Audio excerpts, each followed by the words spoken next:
Дараагийн мэдээг танилцуулъя. Affective disorder нэртэй сэтгүүлт нэгэн шин судалгаа хэвлэгдсэн. За энэхүү судалгаанд дурдсанаар өдөрт 2-3 аяга кофе уух нь хүний эрүүл мэндэд эерэг нөлөөтэй болохыг нь тогтоосон байна. За ялангуяа эрчүүдэд тустай байх болохыг судалгаа тогтоож гаргасан. За нөгөөтэйгүр хэрвээ одоо кофег хэтрүүлэн хэрэглүүл за тухайлах юм бол өдөрт 5 болон түүнээс дээш кофе уух нь сэтгцийн эмгэг тусах эрсдлийг нэмэгдүүлдэг болохыг судалгаагаар тогтоосон байна.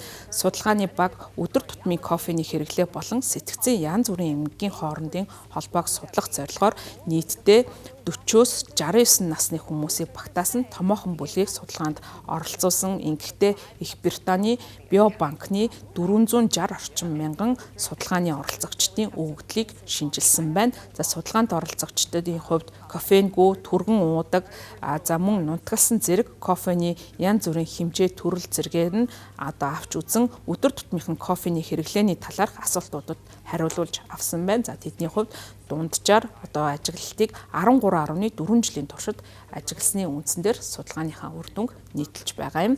За судалгааны үр дүнд бол судлаачид J хэлбэрийн ийм хэм маягийг олж тогтоосон байна. За энэ нь бол хит бага эсвэл хит их кофе уудаг хүмүүсийн дунд зэргийн кофе уудаг хүмүүстэй адил ашиг тусыг хүртдэггүй гэсэн ийм судалгаа гаргасан байна.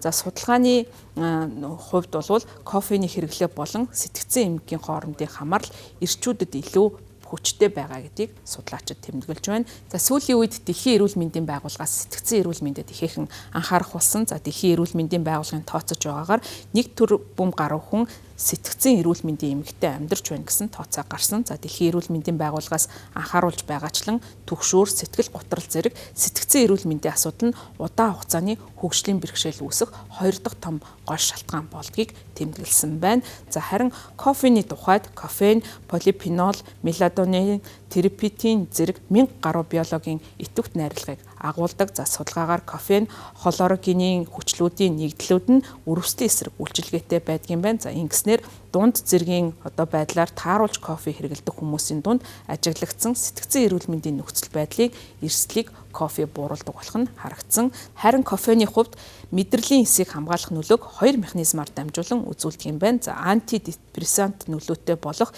A1R-ыг идэвхжүүлэх, за мөн стрессээс үүдэлтэй мэдрэлийн үйл ажиллагааны алдагдлыг бууруулах A2AR-ыг дарангуулах ийм үйлчилгээтэй болохыг судлаачид тэмдэглэж байгаа. Өмнөх судалгаанууд ч гэсэн кофений өр нөлөөний талаар судалгаанууд гарч байсан. За өмнөх судалгаануудад кофений өрөвслийн эсрэг шинж чанар нь зөнөх өвчин үүсэх эрсдлийг баасгаж танин мэдхийн бууралтыг удаашруулдаг болохыг судалгаагаар тогтоож байсан болвол одоо энэ удаа хэвлэгдэж байгаа судалгаа нь ийхүү бас судалгааны хувьд ашиг тустай болохыг олон нийтэд хүргэж байгаа юм. За эдгээр судалгаан дээр үндэслэгдэн цаашдаа нийгмийн эрүүл мэндийн сайн одоо стратеги болон одоо бусад одоо хариу арга хэмжээг хэрэгжүүлэх боломж нэгдэнэ.